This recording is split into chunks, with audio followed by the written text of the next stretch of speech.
Mr. Tony Blair, let's begin with you. From the British Raj to Amrit Kal.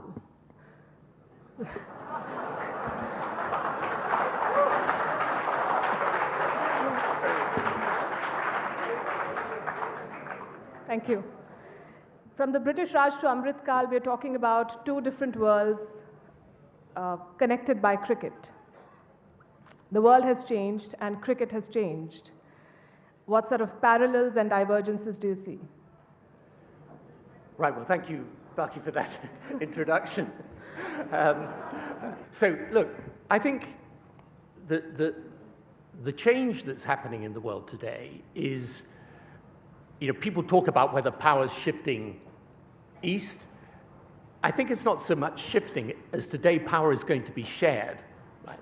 There is no doubt that the rise of China, the rise of India now has changed geopolitics. You've got Indonesia now becoming an increasingly powerful country. I think the Philippines is going to make great strides. Vietnam, its economy has surged enormously over these past years. So I think we are definitely in a new era.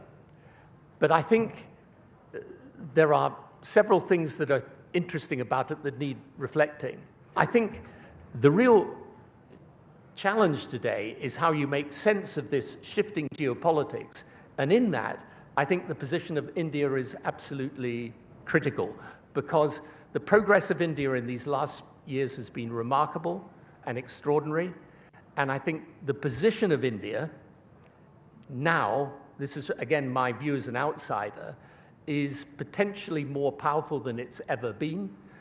With the G20, this is in a way a demonstration of its authority on the global stage. But increasingly around the world, when countries are worried about whether they have to choose between the USA and China, I think India is a country seen by many as an objective friend. And I think it's got the opportunity now to lead the global south in a way that's never been true before. But your point of power being shared and not shifted so much, is the West prepared to share that power? Because I do not see a lot of enthusiasm on United Nations Security Council reform to start with. Yeah, but the West has got no option. And the trouble with the UN Security Council reform, which of course should happen, I mean, it's absurd that you've got a situation where India is not a permanent member, but you could say that about other countries as well. But leave aside that, because the problem always with reforming the UN Security Council is how do you get consensus? But the West has got no option but to share the power. The question is how you make sense of international diplomacy in this new world.